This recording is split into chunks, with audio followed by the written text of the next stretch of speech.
Assalamualaikum warahmatullahi wabarakatuh. Bagaimana kabar kalian semua? Alhamdulillah baik ya. Hari ini adalah pertemuan pertama kita di kelas 11 ini semester 1. Saya adalah guru bahasa Indonesia kalian. Mungkin di antara kalian ada yang sudah mengenal saya? Belum ya? Ada pepatah mengatakan bahwa tak kenal maka tak sayang. Maka dari itu, perkenalkan, nama saya Mufidah Al-Halim. Kalian bisa panggil saya Ibu Mufidah atau Ibu Fida. Ya, selanjutnya saya akan mengecek daftar kehadiran kalian sambil lalu kita berkenalan. Oke, baik. Di pertemuan pertama kita ini, kelas ini tidak ada yang bolos ya, alhamdulillah ya.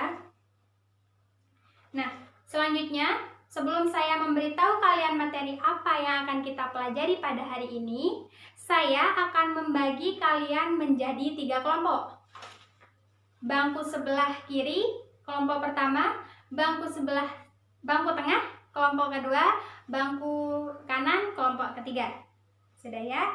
Sekarang kalian duduk secara melingkar sesuai dengan kelompok masing-masing. Ayo duduk sesuai dengan kelompok. Baik, sudah. Nah, sekarang kita akan belajar mengenai teks eksplanasi. Mungkin dari kalian ada yang sudah tahu apa itu teks eksplanasi? Ayo, ada yang tahu? Makanya banyak-banyak membaca ya, karena dengan membaca adalah jembatan ilmu. Dengan membaca kita dapat memiliki banyak informasi, banyak ilmu. Ya, jangan lupa membaca. Teks eksplanasi. Teks eksplanasi adalah teks yang berisi tentang proses bagaimana dan mengapa suatu kejadian-kejadian alam atau sosial itu bisa terjadi. Jadi, kejadian-kejadian alam atau sosial yang berada di sekitar kita itu bukan hanya bisa dinikmati saja, bukan hanya bisa dipertontonkan saja, bukan hanya bisa dilihat, tapi juga bisa dipelajari. Contohnya dituangkan dengan bentuk tulisan teks eksplanasi. Mungkin di antara kalian ada yang belum paham dengan dengan pengertian teks eksplanasi? Baik, lanjut ya. Selanjutnya adalah ciri-ciri teks eksplanasi. Teks eksplanasi memiliki beberapa ciri-ciri. Yang pertama, yakni berisi informasi berdasarkan fakta. Jadi, teks eksplanasi bukan hanya dibuat-buat. Teks eksplanasi itu harus sesuai dengan fakta, harus sesuai dengan kejadian yang berada di lapangan. Selanjutnya adalah membahas suatu fenomena atau kejadian yang bersifat keilmuan. Contohnya terjadinya gempa. Bisa kalian pelajari kan di pelajaran geografi. Nah, ciri selanjutnya yakni kaya akan informasi. Teks eksplanasi ini kaya akan informasi. Selanjutnya adalah terdiri dari beberapa struktur. Nah, mungkin ada yang ditanyakan? Tidak. Selanjutnya kita membahas tentang struktur teks eksplanasi. Apa saja sih struktur teks eksplanasi? Mungkin ada yang tahu? Teks eksplanasi terdiri dari 3 struktur. Yang pertama adalah pernyataan umum. Pernyataan umum adalah pernyataan umum yang tentang suatu topik. Pernyataan umum dari topik tersebut. Contohnya gempa bumi. Gempa bumi adalah bla bla bla bla bla bla bla bla. Nah, pernyataan umum ini sifatnya ringkas dan bisa menarik pembaca. Ringkas, tidak berbelit-belit. Struktur selanjutnya adalah deretan penjelas atau urutan sebab akibat. Deretan penjelas ini berisi tentang detail penjelasan proses bagaimana dan mengapa suatu kejadian-kejadian itu bisa terjadi. Contohnya, terjadinya hujan itu karena begini. Nah, itu bisa diterapkan di struktur yang kedua, yakni deretan penjelas atau urutan sebab akibat. Struktur selanjutnya adalah interpretasi atau penutup. Di penutup ini menjelaskan mengenai berisi tentang kesimpulan atau pernyataan tentang topik-topik yang telah dibahas di atas, yang telah dibahas di struktur sebelumnya. Nah, intinya penutup ini adalah ringkasan kesimpulan. Mungkin ada yang ditanyakan? Nah, lanjut ya. Apa sih Bu tujuan membuat teks eksplanasi itu? Teks eksplanasi itu memiliki beberapa tujuan. Yang pertama, menjelaskan fenomena yang terjadi. Nah, dengan kita membuat atau membaca teks eksplanasi, kita bisa tahu dong mengapa sebuah peristiwa itu bisa terjadi, ya kan? Yang kedua, yakni menjelaskan sebab akibatnya sesuai dengan struktur yang di atas tadi. Kita bisa tahu sebab dan akibat dari kejadian-kejadian itu. Yang ketiga, teks eksplanasi memberikan informasi yang aktual dan akurat berdasarkan fakta. Seperti yang telah saya paparkan tadi, bahwa teks eksplanasi itu fakta, bukan dibuat-buat. Itu sesuai dengan kejadian yang telah terjadi di lapangan. Sudah paham? Apakah ada yang mau ditanyakan lagi? Oke, baik. Sudah dicatat ya? Nah, jadi tugas kalian adalah, jangan tugas dulu ya. Saya akan memberikan contoh teks eksplanasi. Ya, bisa kalian baca, saya juga akan membacanya. Silakan disimak, dilihat, karena ini akan ada kaitannya dengan tugas kalian nanti. Gempa bumi. Gempa bumi adalah getaran atau guncangan yang terjadi karena pergerakan lapisan batu bumi yang berasal dari dasar atau bawah permukaan bumi. Peristiwa alam itu sering terjadi di daerah yang berada di dekat dengan gunung berapi dan juga di daerah yang dikelilingi lautan luas. Itu termasuk pernyataan umum, ringkas. Pernyataan umum mengenai gempa bumi. Selanjutnya adalah urutan sebab akibatnya. Gempa bumi terjadi karena pergeseran lapisan bawah bumi dan letusan gunung yang dahsyat. Selain itu, gempa bumi terjadi begitu cepat dengan dampak yang begitu hebat. Oleh karena itu, akibat yang ditimbulkan sangat luar biasa. Getaran gempa bumi sangat kuat dan merambat ke segala arah sehingga dapat menghancurkan bangunan dan menimbulkan korban. Berdasarkan penyebab terjadinya, gempa bumi dapat digolongkan menjadi dua, yaitu gempa bumi tektonik dan gempa bumi vulkanik. Gempa tektonik terjadi karena lapisan kerak bumi menjadi genting atau lunak sehingga mengalami pergerakan. Teori tektonik plate berisi penjelasan bahwa bumi kita itu terdiri atas beberapa lapisan batuan. Sebagian besar daerah lapisan kerak ini akan hanyut dan mengapung di lapisan, seperti halnya salju. Lapisan ini bergerak sangat perlahan sehingga terpecah-pecah dan bertabrakan satu dengan yang lainnya.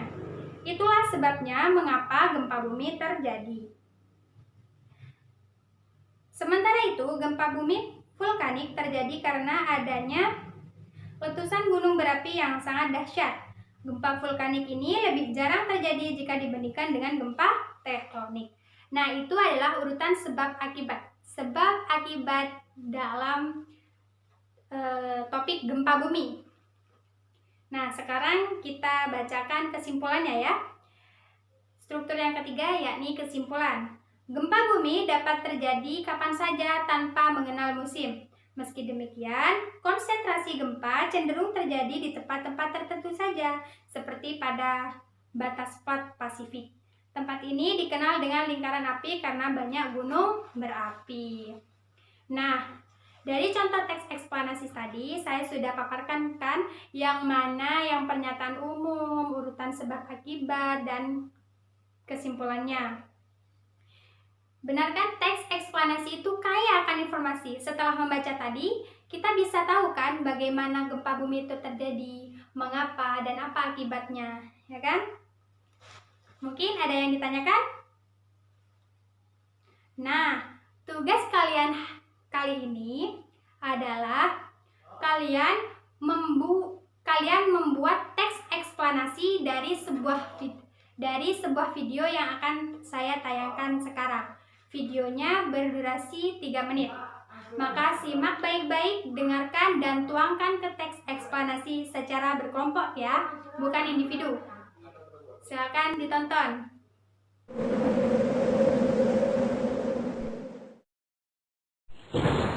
Ya, kok mendung? Jam berapa sih sekarang? Kok sudah mau hujan? Teman-teman, tahu tidak? Sekarang jam tangan Tika menunjukkan jam berapa?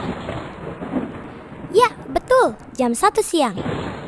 Dan sebentar lagi akan turun hujan. Teman-teman, tahukah kamu bagaimana proses terjadinya hujan?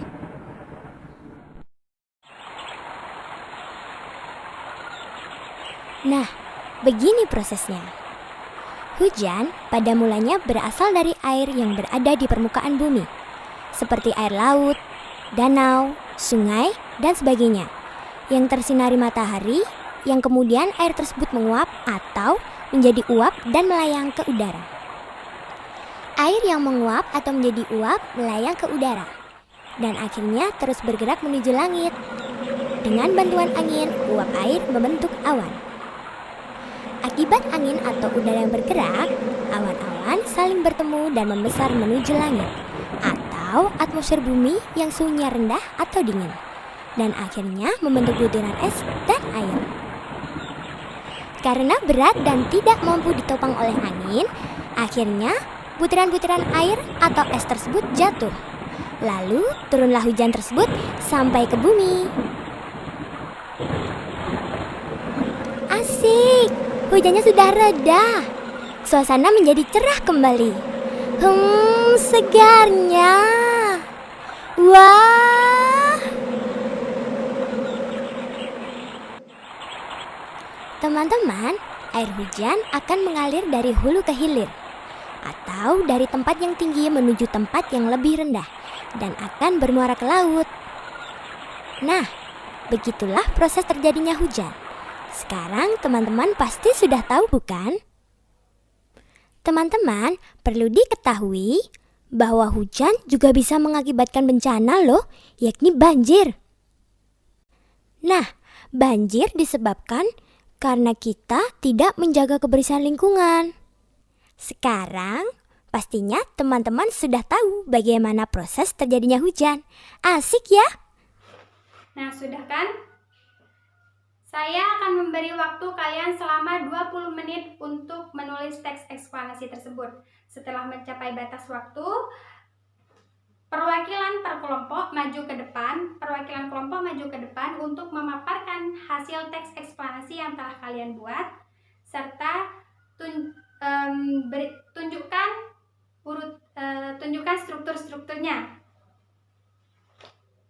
Baik, saya beri waktu 20 menit. Baik, sudah selesai. Ayo, kelompok mana yang mau maju terlebih dahulu? Ya, silakan kelompok 3. Beri tepuk tangan untuk kelompok 3. Bagus sekali pemaparannya. Selanjutnya, silakan kelompok 1. Tepuk tangan untuk kelompok 1. Selanjutnya, kelompok terakhir, yakni kelompok 2. Baik, tepuk tangan untuk kelompok 2. Jadi, dengan pemaparan kalian tadi, hasil teks eksplanasi per kelompok semuanya tadi, setelah dipaparkan, saya dapat menarik kesimpulan bahwa kalian semua itu paham tentang teks eksplanasi. Semua hasilnya bagus-bagus dan sesuai, kecuali kalian itu kurang dalam menyampaikan, bagaimana cara menyampaikan atau menulis informasi tersebut dengan baik dan benar. Nah, itu dapat dipelajari nanti ya. Baik. Selanjutnya, untuk tugas individu. Nah, ada tugas individu ya, tapi dikerjakan di rumah, jangan khawatir. Ini ya, ditulis, lalu dikerjakan di rumah. Ini adalah tugas individu, nilainya individu. Pertemuan selanjutnya dikumpulkan pada ibu. Nah, mungkin ada yang mau ditanyakan mengenai teks eksplanasi tadi? Tidak ada ya. Jadi, minggu depan kita akan bertemu lagi, atau pertemuan selanjutnya kita akan membahas tentang teks prosedur. Kita akan mempelajari teks prosedur. Maka dari itu, kalian baca di buku-buku kalian, kan punya ya satu-satu. Baca mengenai teks prosedur, ada di situ. Baca, lalu kita belajar pertemuan selanjutnya mengenai teks prosedur. Baik, cukup sekian pertemuan kali ini. Kurang lebihnya mohon maaf. Akhirul kalam, wassalamualaikum warahmatullahi wabarakatuh.